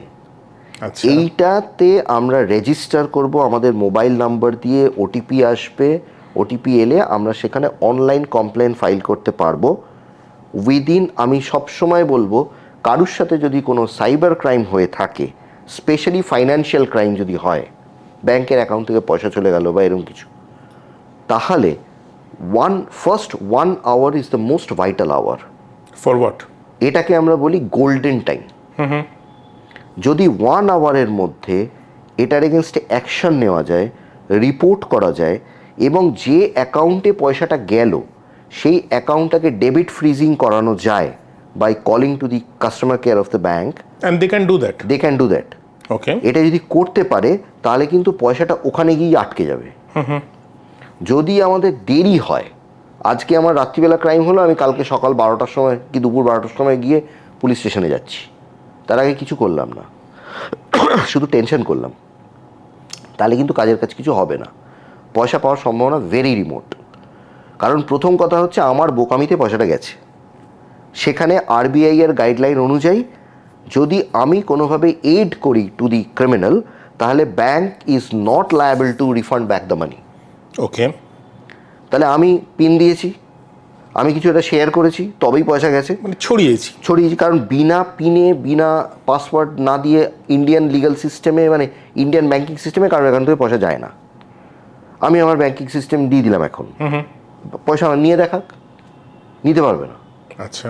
কারণ আমাকে আলটিমেটলি কিন্তু I have to give some permission. আমাকে হয় পিন দিতে হবে, না হয় পাসওয়ার্ড দিতে হবে, কিছু একটা করতে হবে যেটা আমার এন্ড থেকে করার কথা এবং অন্য কারুর এন্ড থেকে নয়। সেটা আমি অলরেডি করে ফেলতে আমার অ্যাকাউন্ট থেকে পয়সা চলে গেছে, ফলে সেখানে আলটিমেটলি আমি বোকামিটা করেছি। এবার আমাকে যেটা করতে হবে সেটা হচ্ছে দয়া দাক্ষিণের উপর বাঁচতে হবে। আমাকে করতে হবে ব্যাংকের ওপরে ভরসা, ব্যাংক বা পুলিশের ওপরে। ব্যাংক বা পুলিশকে বলতে হবে যে তুমি ভাই যে অ্যাকাউন্টে পয়সাটা গেছে ওই অ্যাকাউন্টে ডেবিট ফ্রিজিং করাও। এবার সেই অ্যাকাউন্টে ডেবিট ফ্রিজিং হলো, ডেবিট ফ্রিজিং হয়ে তখন আমাদের কোর্টের কাছে দরখাস্ত করা বা পুলিশ যা পদক্ষেপ নিচ্ছে। ডেবিট ফ্রিজিং মানে কি? ডেবিট ব্যাংকে ফ্রিজিং মানে হেল্পলাইনে ফোন যে অ্যাকাউন্টে পয়সাটা গেল সে আর পয়সা তুলতে পারবে না। না না, মানে আমার ব্যাংককে ফোন করবো যে ভাই এরকম একটা গন্ডগোল হয়েছে। এবার ওরা জানে যে কোন ডেস্টিনেশন অ্যাকাউন্টটা কোথায় Okay, গেছে, okay. Because they know the system. তারা সেই সিস্টেমে জানতে পারবে, সেই ব্যাংকে তারা ইনফর্ম করবে, and that account will be debit freezed. And that can be done. That can be done. এটা যদি হয়ে যায়, that can only be done যদি আমরা 1 ঘন্টার মধ্যে কমপ্লেনটা ফাইল করি। যদি 1 ঘন্টার পরে করি, এইটার পসিবিলিটি কিন্তু খুব রিমোট। করা অসম্ভব সেটা বলবো না, কিন্তু পসিবিলিটি ইজ ভেরি রিমোট। ওকে, তো প্রথম কথা হচ্ছে মাথাটা, যেটা আগেও বলেছি, একটা কিছু অঘটন ঘটে গেলে প্রথম কাজ হচ্ছে মাথা ঠান্ডা করা। দ্বিতীয় কাজ হচ্ছে ইন্টারনেটটাকে বন্ধ করে দেওয়া, যদি সেটা ইন্টারনেট কানেক্টেড ক্রাইম হয়। যদি সেটা ইন্টারনেট কানেক্টেড না হয়, যে আমাকে কিউআর কোড পাঠিয়েছে, আমি পিন দিয়েছি বলে অ্যাকাউন্ট থেকে পয়সা চলে গেছে, that is not connected with any remote accessibility desktop application, তাহলে সেক্ষেত্রে আমার দরকার নেই ওটা করবার। তাহলে সেক্ষেত্রে আমি যেটা করব, মাথা ঠান্ডা করে আগে ওই 1930-তে কল করব, কিংবা cybercrime.gov.in কল করব। সেখানে আমার ক্যাটেগরি রয়েছে, যদি আমার women and child related crime হয় সেটা আলাদা ক্যাটেগরি, ফাইন্যান্সিয়াল রিলেটেড আলাদা ক্যাটেগরি। ঠান্ডা মাথায় কিছু একটা ঠান্ডা মাথায় কিছু করা যাবে, একটা অ্যাকনলেজমেন্ট আসবে, that is as good as FIR. Further FIR করতে যাওয়ার আর কোনো দরকার নেই থানায় দৌড়ে দৌড়ে, কারণ আমরা প্রথম যেটা করি আগে লোকাল থানায় দৌড়ই, প্রয়োজন পড়বে না। আমরা পরবর্তীকালে ওই অ্যাকনলেজমেন্টটা নিয়ে গিয়ে লোকাল থানায় বা লোকাল সাইবার পুলিশ স্টেশনে দেখা করতে পারি। আচ্ছা, বা যদি সেখান থেকে আমাদের কমিউনিকেট করে, যখনই আমাদের এই অ্যাপ্লিকেশনটা হয়ে যাবে, আমাদের কাছে একটা অ্যাকনলেজমেন্ট নাম্বার আসবে, মেলে চলে উইথ আ আসবে। শিট, মানে একটা শিট সমেত আসবে, যার মধ্যে সব ডেটা আছে, আমি কি কমপ্লেন ফাইল করেছি সব লেখা থাকবে। ওটা অটোমেটিক্যালি চলে যাবে to the local police station on local cyber PS. তারা জেনে যাবে, ওই সময়ই তারা জেনে যাবে। এবার তারা যদি প্রোঅ্যাক্টিভ হয়ে এই কাজটাকে তারা এগিয়ে দিল এবং পরবর্তীকালে আমাকে ডেকে পাঠালো যে আপনি আপনার ব্যাংকের আপডেটেড পাসবুক বা অন্যান্য কিছু নিয়ে, এগুলো নিয়ে আমাদের সঙ্গে দেখা করুন, তখন আমরা সেটা নিয়ে যাব, কোনো অসুবিধা নেই। এবং লিগ্যাল সিস্টেম ফলো, এবং legal system will be followed. এবং আমাদের যে আইন আছে সেটা হচ্ছে ইনফরমেশন টেকনোলজি অ্যাক্ট, 2000 সালের আইন। 2008 সালে তার অ্যামেন্ডমেন্ট হয়, তারপরে আর কোনো অ্যামেন্ডমেন্ট নেই এখনো অবধি। আমাদের এটা একটা ভয়ঙ্কর অ্যামেন্ডমেন্ট দরকার। 2008 প্রাগৈতিহাসিক যুগ, প্রাগৈতিহাসিক যুগে। তারপরে বেশ কিছু অ্যামেন্ডমেন্ট আমাদের অবশ্য ওই সোশ্যাল মিডিয়া রুলসে হয়েছে। সোশ্যাল মিডিয়া রুলস যেটা ওই ইন্টারমিডিয়ারি গাইডলাইন্সে, সেখানে হয়েছে। সেখানে আমরা লার্জ ইন্টারমিডিয়ারিজ, স্মল ইন্টারমিডিয়ারিজ, এগুলোকে তারা আমরা গাইড করতে পেরেছি। কিন্তু সবচেয়ে ইম্পর্টেন্ট যেটা দরকার সেটা হচ্ছে যে আমাদের বেসিক ক্রাইমস যেগুলো আমাদের আশপাশে হচ্ছে, এগুলোকে একটু মডিউলেট করাটা দরকার, এবং একটা স্ট্রিনজেন্ট কাইন্ড অফ পানিশমেন্ট কিন্তু খুব প্রয়োজন। What do you think of the data protection act? Data protection act is very much necessary, যেটা ইন্ডিয়া এখনো পর্যন্ত আনতে পারছে একটু না। বুঝিয়ে বলবে ডেটা প্রোটেকশন একটা কি জিনিস? ডেটা প্রোটেকশন মানে হচ্ছে তথ্যের সুরক্ষা, বাংলায় যদি আমরা বলি। আমাদের যা ডেটা রয়েছে সেই ডেটা আমরা বিভিন্ন জায়গায় দিই, সেই ডেটা বিভিন্ন জায়গায় ইউজ করা হয়, এবং weather that data will be used or not, বা কীভাবে ব্যবহার করা হবে, সেটা আমাদের পারমিশন ছাড়া ইউজ হবে না। কোনো দেশে আছে সেটা? হ্যাঁ, অবশ্যই আছে, বিভিন্ন জায়গাতেই রয়েছে, কিন্তু আমাদের ইন্ডিয়াতে এখনো অবধি ডেটা প্রোটেকশন একটা আনা যাচ্ছে না। এর একটা বেসিক কারণ সেটা হচ্ছে আমাদের ব্যবসাগুলো বেসিক্যালি কিন্তু ডেটা ওরিয়েন্টেড। এর দুটো সুবিধে আর অসুবিধে আছে। প্রথম কথা হচ্ছে, আমরা যখনই একটা অ্যাক্ট নিয়ে আসবো তখন সেটার একটা ফ্রেমওয়ার্ক তৈরি করতে হয়। এই ফ্রেমওয়ার্কটা হলে, যেটাকে আমরা রুলস বলি, এই ফ্রেমওয়ার্কটা যখনই তৈরি করা হবে, অটোমেটিক্যালি কি হবে, যে আমার এন্টায়ার যে প্রেজেন্ট সিস্টেম সেটা কিন্তু ঘেঁটে যাবে। একটা ডিসরাপশন তো আসবেই, একটা ডিসরাপশন আসবে, এবং যারা এখন প্রেজেন্টলি যেভাবে তথ্যগুলোকে ব্যবহার করে অভ্যস্ত, তারা সেইভাবে ইউজ করতে পারবেন না। যেমন আমরা একটা রেস্টুরেন্টে গেলাম, সেখানে গিয়ে আমাদের খাওয়া দাওয়ার পরে বিলের সঙ্গে একটা ফিডব্যাক ফর্ম দিল। আমরা ফিডব্যাক ফর্মে আমাদের সব তথ্য দেখে দিলাম। এই যে ফিডব্যাক ফর্মটা, এটা আমি জানি না কত সংখ্যক ইনস্টিটিউশন এটাকে অত্যন্ত প্রোটেকশনের সঙ্গে রাখে। এই ডেটাটাকে কেউই রাখে না, কোথাও একটা কেউই রাখে না, কোথাও একটা ফাইলে চলে যায়, বা অনেক সময়ই দেখা যায় যে এই ডেটাটা হয়তো কোথাও সেল আউট হয়ে গেল। ডেটা সেল আউট হলো? আচ্ছা, আর নইলে আমরা এত হিউজ নাম্বার অফ ডেটা পাচ্ছি কী করে? নইলে তোমার কাছে প্রমোশনাল কলস আসে কী করে? সেটাও ফ্যাক্টর। প্রমোশনাল কলস আসে মানেই হচ্ছে ডেটা চলে যাচ্ছে বলেই তো আসছে, কারুর না কারুর ডেটা তো যাচ্ছে, তবেই তো তোমার সেই ডেটা দিয়ে একটা চার্ট তৈরি হচ্ছে। ভোডাফোনের লোক ফোন করে জানতে পারছে এয়ারটেলে আমার কি প্ল্যান, এয়ারটেলের লোক ফোন করে জানতে পারছে ভোডাফোনের আমার কি প্ল্যান। হাউ? আমি যখন তাদের প্রশ্ন করছি তারা বলছে না আপনার ডেটা ইজ 100% সিকিউরড। আমি তাদের বললাম ভাই হোয়াটসঅ্যাপ নম্বরটা দাও, আমি ভয়েস রেকর্ডিংটা পাঠিয়ে দিচ্ছি, ভোডাফোনের লোক কী বলে বা এয়ারটেলের লোক কী বলে। Is our data at all secured? Absolutely not, absolutely not secured. তোমার অ্যাকাউন্টে তোমার পয়সা এখন অবধি রয়েছে, এটা মানে খারাপ ভাষায় বলতে গেলে 14 পুরুষের কপাল ভালো। আচ্ছা, ওকে, ঠিক মানে আছে। We are that much insecured. আমার মনে হয় রাজর্ষি আমাদের আরেকটা কোনো পডকাস্টের এপিসোডে যেতে হবে যেখানে আমরা আরো ইন ডেপথ এই ব্যাপারটায়, কারণ আই ডোন্ট থিঙ্ক একটা এপিসোডে পুরোটা কভার করা সম্ভব না। সাইবার গুরুতে আই আন্ডারস্ট্যান্ড তোমরা অনেক কিছু এটা নিয়ে প্রচণ্ডভাবে কাজ করছো। আমি সমস্ত কন্ট্যাক্ট ডিটেলস, কানেক্ট ডিটেলস সব কিছু এই ভিডিও ডেসক্রিপশন বক্সে দিয়ে দিচ্ছি। Do contact them in case anything happens. Basic স্টেপগুলো তো রাজর্ষি থ্যাঙ্কফুলি আজকে পুরো বলেই দিল ভিডিওয়ে। রাজর্ষি, কোনো সাজেশন ফর এবং Indrajit, how can we make this better? It is already better. আমি তো খুব এক্সাইটেড, মানে তোমার ফোন প্রথম পাওয়ার পরে যে রাজস্বী এরকম একটা প্রোগ্রাম করতে হবে, এবং আমি রিয়েলি খুব থ্যাঙ্কফুল তোমার কাছে যে you really felt the need যে এই বার্তাগুলো মানুষের কাছে যাওয়াটা খুব প্রয়োজন, এবং এটা রেগুলার যাওয়াটা প্রয়োজন। হ্যাঁ, মানে আপনারাও পারলে একটু এপিসোডটা শেয়ার করুন নিজের জন্যে, নিজের পছন্দের লোকের জন্য, যে কারুর জন্য এপিসোডটা শেয়ার করুন, লাইক করুন, সাবস্ক্রাইব করুন, সেটা আমার জন্য করুন, আমার ভাল লাগবে। শেয়ার করুন আপনার নিজের জন্য বা অন্যের জন্য। Rajaswi, thank you so much for coming to এবং ইন্দ্রজিৎ, অ্যান্ড আমরা ভবিষ্যতে আরও প্রচুর তোমায় উৎপাত করবো। একদম, that's a promise. I will love to. আমাদের তরফ থেকে একটা ছোট্ট উপহার, আমারই লেখা একটা বই, থ্যাংক ইউ, অফকোর্স খাবারের ওপর, পড়ে দেখো, খুব খুশি হব। আর আপনাদের লাইক করুন, শেয়ার করুন, সাবস্ক্রাইব করুন টু এবং ইন্দ্রজিৎ, আর সাইবার গুরুর সঙ্গে যোগাযোগ করুন বা হেল্পলাইন নাম্বারগুলো নিন। মোদ্দা কথা, সিকিউর থাকুন। বাই। এক কাপ কফি, কাফি কথারই তুফান, এই টেবিলে সবই আছে খেলা থেকে গান, আমাদের গল্পেরা সবই হবে হিট, কারণ সঙ্গে আছেন অতিথি এবং ইন্দ্রজিৎ।